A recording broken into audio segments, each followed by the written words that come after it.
하나님께 집중하면서 하나님 21년도를 마무리를 정리를 쭉 하고요. 22년도를 향한 하나님에 대한 계획과 응답들을 계속 담아냈던 한 주간이었습니다. 그리고 59장을 묵상하면서 아무리 생각해봐도 그 무조건적인 하나님의 은혜가 그냥 단순하게 탁탁 끝나는 게 아니라 이 하나님의 은혜는 영원한 것이다. 영원한 하나님의 은혜가 이미 우리에게 임하여 있는 것이 아닌가. 하나님이 우리에게 주신 축복과 은혜가 큰 거죠. 그래서 오늘 하나님이 영원한 하나님의 은혜라는 말씀을 가지고 오늘 59장 여러분과 저에게 오늘 하나님 우리에게 주십니다. 자, 첫 번째로 우리는 이 본문 말씀은 우리 인생이 죄로 말미암아 하나님과 단절된 인생이었다라고 말씀하고 있습니다.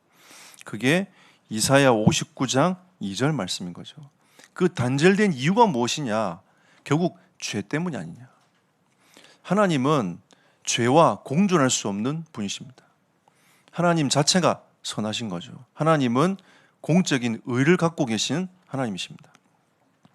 그 하나님 앞에서 우리 인간은 하나님의 말씀을 어기는 죄를 범했단 말이에요. 그 결과로 하나님과 우리 인간은 단절이 된 겁니다. 그래서 하나님과 우리 인간 사이에 죄가 들어와서 그 죄 때문에 우리 인간은 절대 하나님께 갈 수 없는 상태가 되어버린 거죠. 그래서 오늘 59장 2절에 보면 하나님이 여러분의 기도를 듣지 않는 게 아니라 죄 때문에 가로막혀 있는 겁니다. 사람들은 하나님께 기도하고 또 기도하고 또 기도하지만 왜 하나님 나에게 응답하지 않느냐라고 얘기를 하고 있지만 성경은 우리에게 분명히 얘기하고 있는 거죠. 그 죄 때문에 하나님은 너의 기도를 듣지 않고 계신다.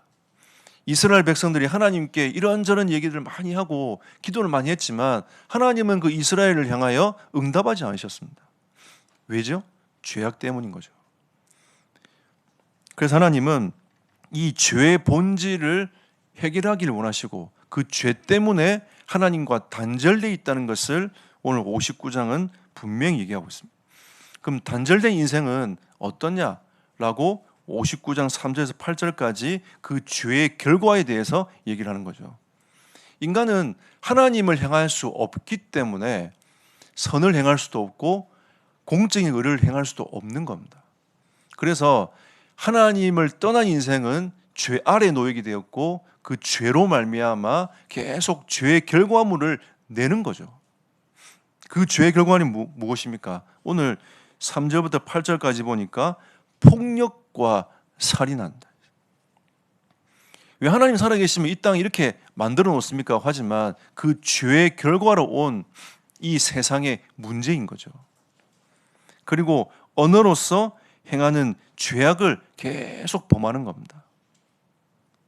저는 요즘엔 잘 못했지만 어릴 때는 이 경상도에서 그 쇠가 만발이 빠진 로마 이렇게 얘기한단 말이에요. 이 쇠라는 것은 혀입니다. 혀가 쭉 만발이나 빠질 로마. 완전 저주 얘기 아닙니까? 그런 얘기들을 이제 종종 듣는단 말이에요. 그럼 혀가 빠지려면 목을 매어 자살해야 돼요. 그럼 혀가 빠집니다. 그러니까 이 목을 매어 자살하는 사람들이 많은 거죠. 또 어떤 지역에는 에이 문둥아 이러면서 자꾸 문둥하다 보니까 한센병이 많은 거예요. 이 말에서 나오는 힘과 이게 능력이 얼마나 큰지 우리가 축복하면서 삶을 살아가야 되는데 계속 저주하는 메시지를 던져내는 겁니다. 인간아 죽어라면서. 이러면서 계속 그런 메시지를 전달해 나가는 거죠. 그럼 우리 죽으라는 그 메시지가 우리의 영혼에 부딪히면 어떻게 되겠습니까? 그러니까 이런 영적인 상태들 있잖아요. 결국은 언어로서 행하는 그 죄악이 어마어마한 거죠. 그리고 그러다 보니까 공적 질서가 무너집니다.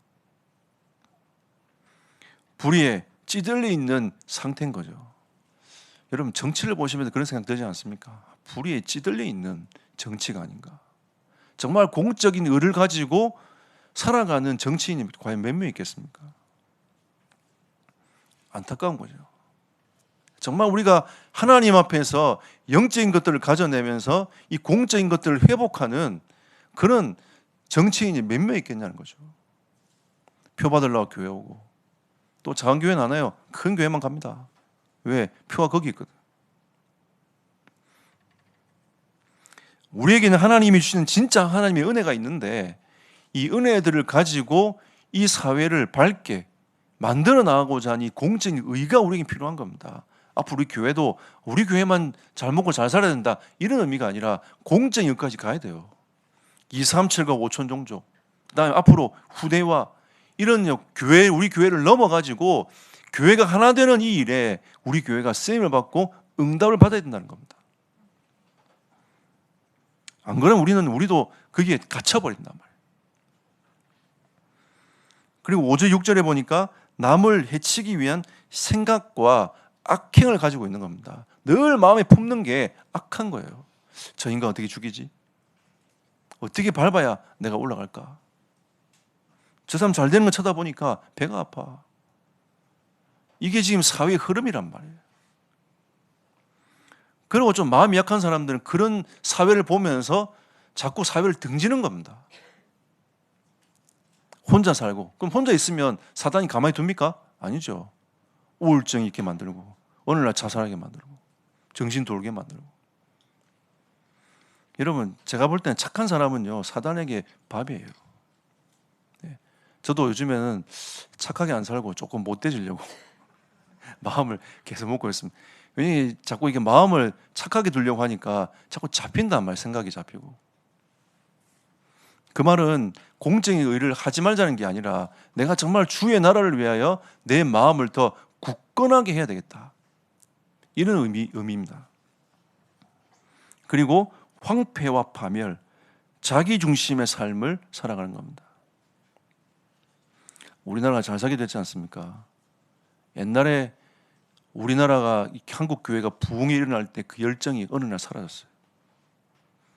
오늘 우리 그 특별성가대가 찬양했지 않습니까?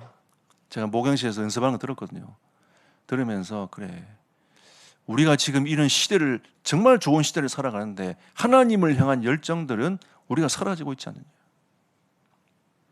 개인이 누리고자 하는 것들은 많아졌는데, 또 누리는 것은 좋아졌지만 우리가 그것을 가지고 하나님을 향한 이 열정들은 사라지고 있지 않는가. 오늘 메시지하고도 관계 있어요. 하나님은 그 열심을 가지고 지금도 구원의 역사를 이루고 가고 계십니다. 하나님의 열정과 열심은 한 번도 식은 적이 없어요. 지금도 하나님은 구원의 역사를 이루고 가기 위해서 끊임없이 일하고 계십니다. 그런데 이 죄로 말미암아 하나님과 단절된 인생 자체는 점점 이렇게 가는 거죠.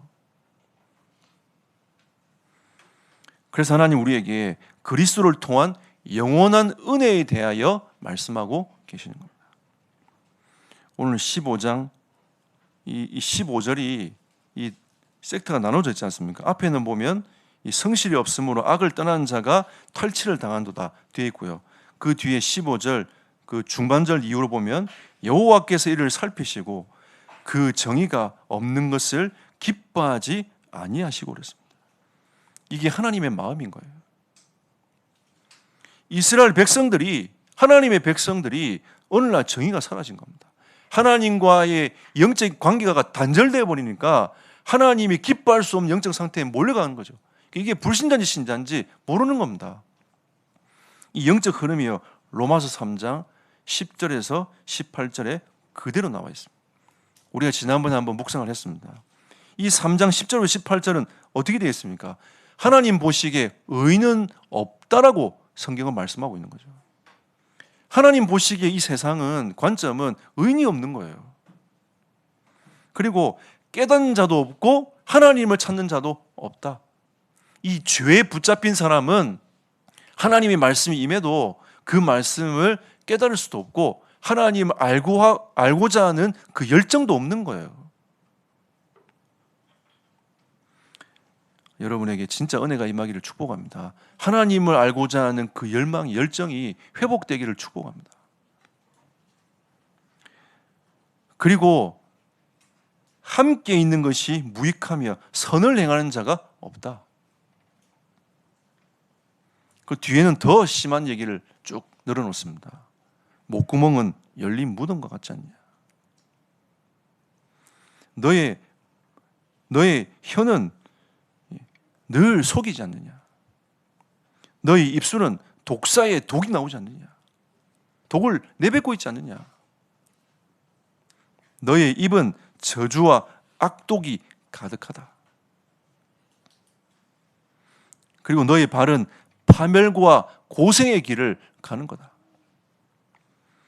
결국은 하나님을 두려워한 자가 없는 거죠. 그러니까 여러분, 하나님 보시기에 얼마나 안타까우시겠습니까? 이게 하나님의 마음인 거죠. 하나님은 16절에 중보자가 필요한 겁니다. 하나님과의 영적인 관계가 결국 죄 때문에 문제가 왔기 때문에 이 죄 문제를 해결할 수 있는 중보자가 필요한 거예요. 그래서 이사야 53장 5절 6절에 우리 인생의 모든 죄를 누구에게요? 그에게 담당시키신 거예요. 그리스도께 담당시키신 겁니다. 우리 인간 스스로는 그 죄 문제를 해결할 수 없기 때문에, 왜? 죄로 인한 결과가 계속 하나님과 등지는 삶을 살아가기 때문에, 사단에게 이용당하고 귀신에게 잡히는 삶을 살아가기 때문에 하나님은 이 죄 문제를 해결하여서 하나님과 영적 관계를 회복할 수 있는 그 중재자, 중보자가 필요하다는 겁니다. 그래서 그 죄 문제를 누구에게요? 그리스도께 담당을 시켜버렸어요. 우리 인간 스스로는 죄 문제 해결할 수 없기 때문에 하나님께서 그리스도를 통하여 그 죄 문제를 담당시켰습니다.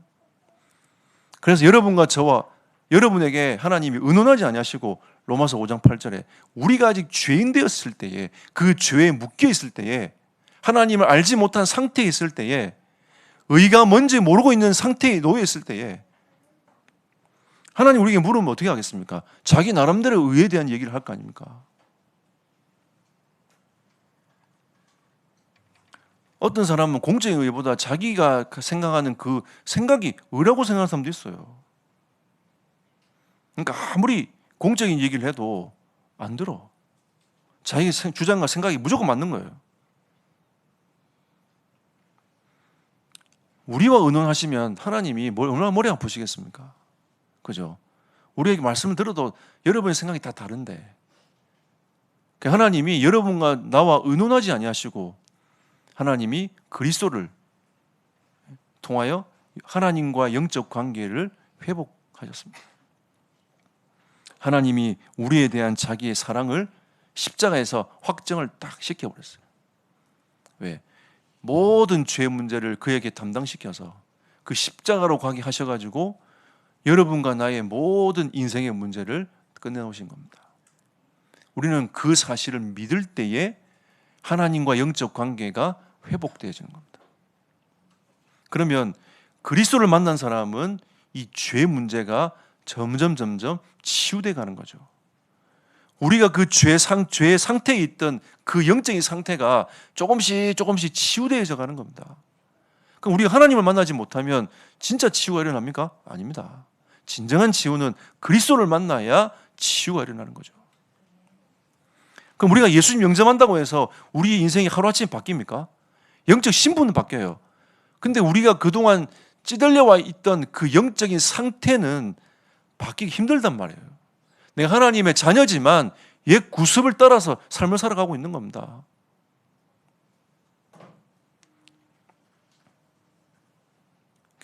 예전에 목사님들이 그 제사를 많이 지내는 집안에 가보면 웃은 에피소드들이 많지 않습니까? 이제 그 제사 지내지 막 예배 드리자 하니까 상을 딱 펴보니까요, 다 이게 머리가 다 날려져 있는. 왜 이러냐니까 섭섭해서 다 날려. 옛날 우리 교회 어떤 분은 들어오셔가지고 절간 다니시는 분인데 합장을 하시더라고요, 저한테. 그런 분도 있었어요. 그리고 어떤 분은 우리는 다 보통 교회들은 이렇게 헌금통을 돌리잖아요. 그럼 헌금 이렇게 다 준비했다 하시고, 그러니까 저희 교회는 저 뒤에다 두고 알아서 여러분 하시잖아요. 근데 어떤 분 여기 올려놨어요. 그러니까 보니까 이분이 이제 불교에서 늘 하던 식으로 그 이제 단상에다 올려놓지 않습니까? 그러니까 적어가지고 강의선에 딱 올려놨어요. 그것도 수요 예배 때 다 올려놓으셨더라고. 제가 그때 축복 기도해 준 기억이 납니다. 참 이게 우리의 어떤 습성과 생각, 그 삶을 살아왔던 이게 하루아침에 바뀌지 않는 거죠. 우리가 이제 그리스도인으로서 점점 변화되어져 가는 겁니다. 하나님의 자녀로서 점점 변화되어져 가는 거죠. 근데 그 시작이 그리스도를 만나야 되는 겁니다. 그리스도를 만나야 하나님이 여러분과 저의 인생을 치유해 가시는 거죠. 그래서 하나님의 공의는 십자가입니다. 하나님은 십자가에서 여러분과 저의 인생 모든 문제를 끝내놓으셨어요. 여러분, 근본 문제가 끝나면 그 다음은 회복의 길입니다. 네. 그 다음은 회복의 길이라니까요. 나의 인생의 근본 문제 끝났어요. 그리스도께서 끝내놓으셨습니다. 그럼 저는 하나님의 사람으로 회복되어져 가다가 하나님의 나라, 영원한 나라로 들어가는 겁니다. 그 영광스러운 곳으로 들어가는 거죠. 저는 솔직히 있지 않습니까? 제 인생을 돌아보면서 지금 제가 복음을 받고 이 전도자의 길을 걸어간다, 이것만 해도 저는 너무 감격스럽습니다. 여러분이 어떻게 생각할지 모르겠지만 저는 진짜 감격스러워요. 그래서 아침 일어나면 진짜 하나님께 감사합니다. 오늘 아침에도 어제 운동을 해가지고 몸이 좀 굉장히 뻐근하더라고요. 그래서 아침 일어나자마자 하나님께 감사했습니다. 나의 인생이 하나님을 향하여 내가 진짜 하나님의 자녀가 되고 오늘도 하나님 주의를 주신 허락하신 하나님께 감사합니다. 또 이제는 우리가 이제 마스크를 쓰고 있지만 위드 코로나 지금 가고 있지 않습니까? 참 감사합니다. 우리가 이제 점점 이제 성도들이 온라인에 계셨던 분들이 이제 복귀를 하실 텐데 참 그 생각해 보면서 또 감사하고 또 뵙고 싶었던 얼굴들을 계속 뵐 수 있으니까 또 감사하고 또 앞으로 이제 이 선교나 이런 여러 가지 일들이 막 열릴 거니까 지난주에도 우리 인도네시아 김종욱 선교사님하고 통화했습니다. 한국도 이제 그 격리하지 않고 그냥 선교사님 들어오신다는 거예요. 들어오셔가지고 그냥 이렇게 보름 동안 계시다가 가신다. 저희 교회 꼭 한번 오시라고 제가 말씀을 드렸어요. 그러니까 이런 이제 선교의 길도 열리기 시작하고 하나님이 우리의 그동안 2년 동안에 하나님이 우리 영적 상태들을 깊이 생각해보고 영적 상태를 바꾸고 나가는 작업들을 하셨다면 이젠 이걸 가지고 하나님이 주시는 것들을 마음껏 누려가는 응답의 시간표가 아닌가. 참 좋은 건 있어요. 우리 비대면 시대를 맞이하면서 많은 핑계들이 사라졌습니다. 왜? 모임합시다. 시간이 없어 안 돼요. 그럼 못 가요. 이제 못 가는 거 없습니다. 그냥 줌 열면 어디든지 다 들어올 수 있어요. 이런 시대가 되었기 때문에 시공간을 초월하는 이런 응답과 축복들을 우리가 누릴 수 있는 응답을 받게 된 거죠. 약점도 있습니다. 그러니까 점점 이 모이기를 패하는 이 운동들이 계속 일어나고 있기 때문에. 근데 우리는 이 모여서 하나님이 주시는 은혜들을 나누어 나가는, 온라인이든 오프라인이든 우리가 계속 모여가지고 하나님의 은혜를 나누어 나가는 영적 흐름들이 끊이지 않아야 됩니다. 하나님은 그 공의를 가지고 십자가에서 모든 문제를 끝냈습니다. 여러분들은 진짜 이 감사와 감격을 늘 회복하신 은혜의 길 축복합니다. 오늘 17절 보십시오. 공의를 갑옷으로 삼으시며 구원을 자기의 머리에 써서 투구로 삼으시며 보복을 속옷으로 삼으시며 열심을 입어 겉옷으로 삼으시고 그랬습니다. 하나님의 의지는 그 열심을 입어 겉옷으로 삼으셔서 하나님은 지금도 이 구원 사역을 이루어가고 계신다. 하나님의 열심과 열정은 식지 않았다. 우리가 이제 이 인간인지라 나이가 자꾸 들어가면 안주하고 뭐 대충 그냥 하지 뭐 이런 이제 자꾸 생각으로 가요. 우리는 하나님의 모습을 닮아가야 됩니다. 끝까지.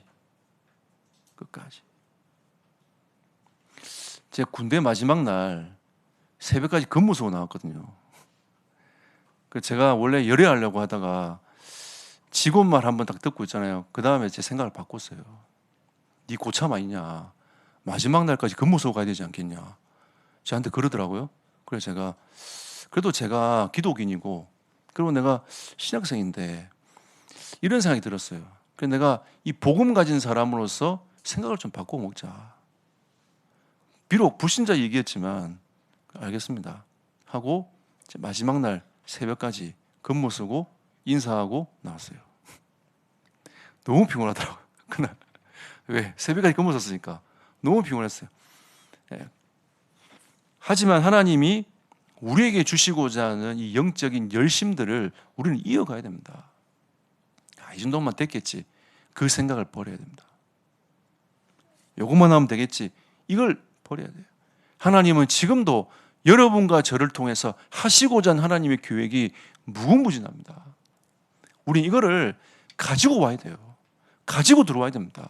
들어와서 하나님의 나를 통해서 하시고자 하는 하나님의 계획과 뜻들을 이루어 나가야 된단 말이에요.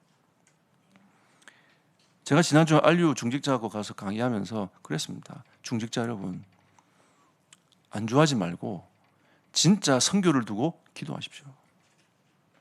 교회의 방향을 따라서 진짜 선교를 두고 기도하십시오. 그게 답니다. 그 기도가 아무것도 아닌 것처럼 보이지만 사실은 그 기도를 통해서 하나님의 역사는 시작되어집니다. 우리는 자꾸 큰 걸 자꾸 생각하지만 사실은 그렇지 않습니다. 이런 진짜 주님의 마음을 가슴에 품고 여호와의 의지를 가지고 하나님의 구원의 열심을 갖고 지금도 일하고 계시는 그 하나님의 그 마음을 품어서 기도하기 시작하면 하나님은 그걸 통해서 문을 열어가신다니까요. 큰 게 아닙니다, 여러분. 진짜 믿음의 기도가 필요한 거예요.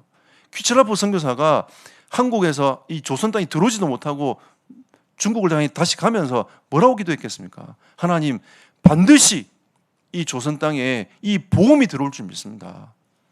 이 기도 제목을요, 중국 강가 선교사한테 쫙 퍼뜨렸단 말이에요. 거기에 반응한 사람이 누구냐? 토마스 선교사예요. 그 토마스 선교사는 들어와가 대동강변에서 박충곤이라는 사람한테 목이 잘려 죽었습니다. 그 소식을 들은 영국 하노버 교회는 뭐라고 기도했겠습니까? 아버지가 목사님이야. 이 토마스가 죽고 나서 아버지가 18년 뒤에 소천하셨거든요. 자식을 가슴에 묻었던, 자식을 죽였던 그 조선 땅을 18년 동안 기도 안 했겠습니까? 하노버 교회 뒤에서 계속 기도했단 말이에요. 하나님, 이 땅에 하나님의 나라가 임하도록. 제임스 홀이라는 선교사님이 자기가 이 풍토병에 걸릴 줄 알면서도 그 청일 전쟁이 일어났던 그 뒤 수습을 하면서 계속 복음을 전하고 다녔단 말이에요. 풍토병에 걸려 죽었어요. 가난아이 하나, 뱃속에 있는 아이 한 명 두고. 그 교회, 그 선교사를 파송했던 캐나다에 그 교회는 그 선교사의 죽음을 통해서 조선을 가슴에 품었습니다. 여러분, 이게 작은 일입니까? 여러분, 우리는 기도를 굉장히 대수롭게 생각합니다. 그냥 기도는 그냥 대충 앞에 하고 끝내는 걸로 생각한단 말이에요. 하나님이 이 나라를 회복시킨 그 원동력은 복음이지만 그 기도의 힘을 가지고 하나님이 이 땅에 선교사 1,500명을 부었단 말이에요. 얼마나 수많은 선교사들이 죽어나가면서 이 땅에 복음이 심어졌습니까? 그 수많은 하나님의 열정에 반응한 선교사들을 통해서 이 나라가 회복됐어요. 우리나라보다 먼저 들어간 인도, 중국, 일본, 하나님이 거기를 선택하지 않냐고, 하나님이 이 나라를 선택해서 전 세계에 하나님의 열정을 이루어 나가도록 하나님 만들었단 말이에요. 거기에 하나님이 여러분과 저를 있게 하신 겁니다. 저는 이 생각하면 가슴이 막 뛰어요.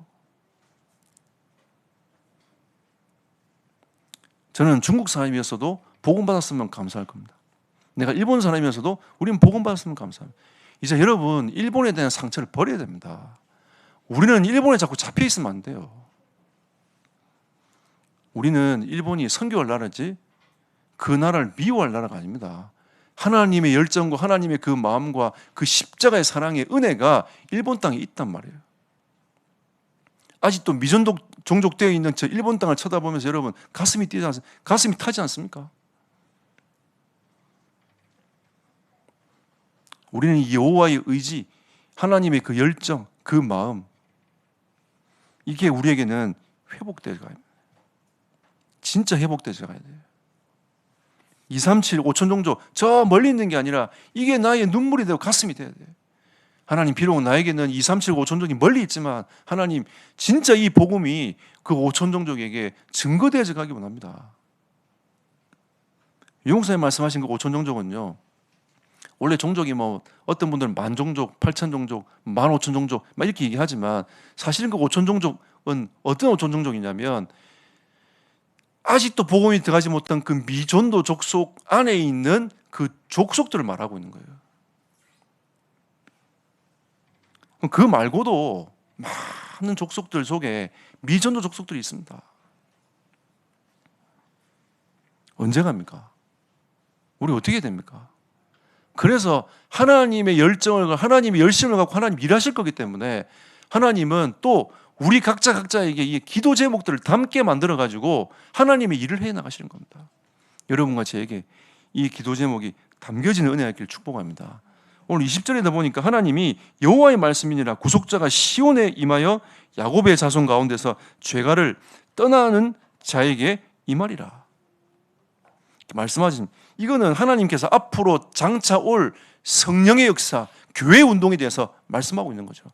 하나님은 항상 이 구약의 시대를 살아가고 있는, 이사야 시대를 살아가고 있는 이 사람들에게 메시지를 던지고 계시지만 하나님은 앞으로 1000년, 2000년을 바라보고 하나님 말씀하시는 겁니다. 아브라함을 통해서 하나님 부르실 때 2000년 이후에 일어날 그 메시아 운동을 쳐다보고 하나님 아브라함을 불렀지 않습니까?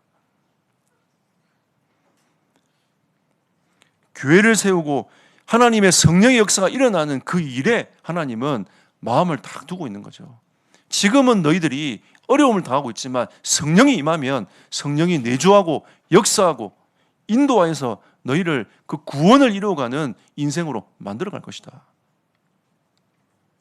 그리고 21절에 내가 너희와 영원토록 함께 할 것이다.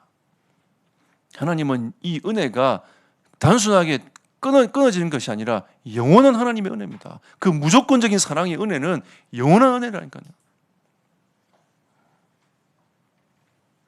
결론 맺겠습니다. 그래서 하나님은 이 59장은요, 너희의 죄악이 이렇지 않느냐라고 첫 번째 그 8절까지 얘기를 쭉 합니다. 그 다음부터 9절부터 13절은 이사야 선지자가 이스라엘 백성을 대표해 가지고 하나님께 회개하는 겁니다. 그 내용이에요. 9절부터 13절까지. 제가 이 내용을 가만히 보면서 전도자의 마음을 하나님 회복하라고 하시는 겁니다. 이 대한민국 땅을 바라보면서 하나님이 진짜 회개하라고 하시는 겁니다. 이 땅을 쳐다보면서 하나님께 진짜 하나님과 영적인 것들을 회복하는 그 마음을 품으라고 하시는 겁니다. 전 세계를 쳐다보면서 그거를 비판할 게 아니라 진짜 가슴에 품으라고 말씀하시는 겁니다. 저 북녘 땅을 쳐다보면서 야, 저 공산주의 왜 저러냐 이런 게 아니라 그 영혼을 가슴에 품으라고 하시는 겁니다.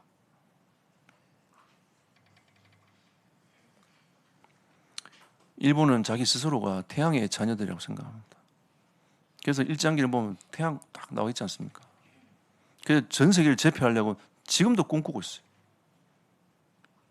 그 일본 사람들 생각입니다. 그럼 여러분 그걸 쳐다보면서 저 인간들 미쳤구나 이렇게 생각하면 안 돼요. 우리가 진짜 하나님 바라보면서 이 5천 종족을 쳐다보면서 그 우상 숭배하고 귀신에게 잡혀있는 그 영혼들을 바라보면서 우리가 하나님께 기도할 수 있어야 됩니다. 하나님은 그걸 회복하라고 말씀하고 이사야 선지자가 그렇게 지금 기도하고 있는 거예요. 그러면서 하나님은 15절 하반절부터 시작해서 내가 회복할게 걱정하지 마라. 하나님이 화답하고 계신 거 아닙니까? 바울도 이렇게 기도합니다. 교회 회복을 두고 에베소 교인들에게 이렇게 기도해요. 에베소 1장 17절 23절에 보니까 지혜와 계시의 영을 너에게 주사 하나님을 알기를 진짜 원한다. 진짜 하나님을 좀 알기를 원한다. 하나님이 지혜와 계시를 영을 너에게 부어주기를 원한다. 다른 데 밟지 말고 하나님을 알아가는데 영적인 밝음이 일어나기를 원한다. 그리고 너희 눈을 밝히사 하나님이 왜 너를 불렀는지 그 부르심의 소망을 알기를 원한다. 그리고 성도 안의 기업의 풍성함이 어떤 것인지를, 여러분 이 공동체 안에서 주시는 응답과 축복이 큽니다. 하나님은 여러분과 저를 이곳에 불러 모아 주신 것은 하나님이 우리 교회에 주신 그 언약을 이루어 가기 위하여 하나님 불러 모아 주신 거예요. 이게 우리의 마음, 우리가 저 사람 마음에 들고 마음에 들지 않고 여러분 그거 하라고 부르신 게 아니고요. 하나님은 이 공동체 안에서 하나님이 우리에게 주시고자 하는 그 계획을 이루어 가기 위해서 하나님 그렇게 하시는 겁니다.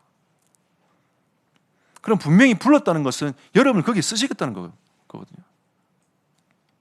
하나님 저를 이 땅에 부르신 것은 이 사역에 하나님 쓰시겠다고 저를 부르신 거기 때문에 나의 체질이 조금 못돼도 나의 가격이 조금 흐려도 하나님이 그걸 바꾸어서 그렇게 하시겠다는 하나님의 내용이 속에 담겨 있는 거죠. 그래서 우리는 빌립보서 1장 6절을 마지막으로 믿음의 고백이 되어져야 됩니다. 너희 속에 착한 일을 시작하신 이가 누구십니까? 예수 그리스도 아니십니까? 하나님께서 우리를 바꾸어서 그 일을 하시도록 이끌어 가실 것이다. 저는 그래서 여러분을 쳐다보면서 제가 기다릴 수 있는 거고요. 저를 쳐다보면서 낙심하지 않고 하나님께 믿음을 고백할 수 있는 이유도 여기에 있습니다. 하나님이 나를 부르시고 나를 바꾸고 가실 줄 나는 믿습니다. 또한 나를 바꾸고 가신 하나님께서 여러분도 바꾸고 가실 줄 믿습니다. 그렇게 고백하면서 가는 겁니다. 왜 제게도 갈등이 없고 왜 제게도 고민이 없겠습니까? 근데 사실 그건 중요한 게 아니에요. 하나님이 우리에게 주신 이 말씀 앞에서의 믿음을 어떻게 고백할 수 있느냐.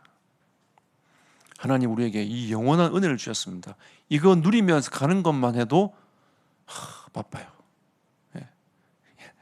바쁘지 않습니까? 지금 우리 흘러나오는 메시지만 다 들어도 바빠요. 그렇지 않습니까, 여러분? 메시지만 들어도 바쁘다니까요. 아침에 기도처럼 메시지 딱 보면 저는 뭐부터 보냐면 시간부터 딱 보거든요. 와, 오늘은 좀 기네. 이러면서 들어요. 오늘 짰다면서. 그럼 약간 마음에 안도심이 딱 생깁니다. 저도 그래요, 여러분. 왜냐하면 24시 메시지 듣는 분도 계시지만 이게 메시지 딱 받고 딱 정리하고 그걸 딱 묵상하도록 만들어야 되는 제 입장에서는 저는 그게 안 되면요 메시지를 조금 놓쳐요. 그게 제 약점이긴 한데 메시지 놓친단 말이에요. 딱 정리가 딱 들어와야 이게 하루 종일 계속 묵상이 됩니다. 근데 이게 딱 정리 안 되잖아요. 그러면 놓쳐버립니다. 내가 아침 뭐 들었지? 그럼 쑥 지나가요. 그래서 저는 이 말씀을 많이 듣고 적게 듣고의 문제가 아니라 이걸 어떻게 정리하고 나의 삶으로 가지고 들어오느냐, 이 싸움을 저는 계속 합니다. 그렇게 안 되면 말씀하고 내 인생하고 관계가 별로 없어져요. 뭔가 듣고 은혜를 받았는데 뭐지? 이런 생각이 든단 말이에요. 그냥 뭔가 적셔져 있어. 은혜는 약간 적셔져 있는 거죠. 이렇게만으로 살 수 없지 않습니까? 우리가 하나님의 일을 해나가고 하나님 인도를 받아가야 될 사람들인데 적셔져 있으면 안 되잖아요. 그래도 이 적셔져 있으면 좋은 건 있습니다. 왜냐하면 약간 고운 말이 나와요.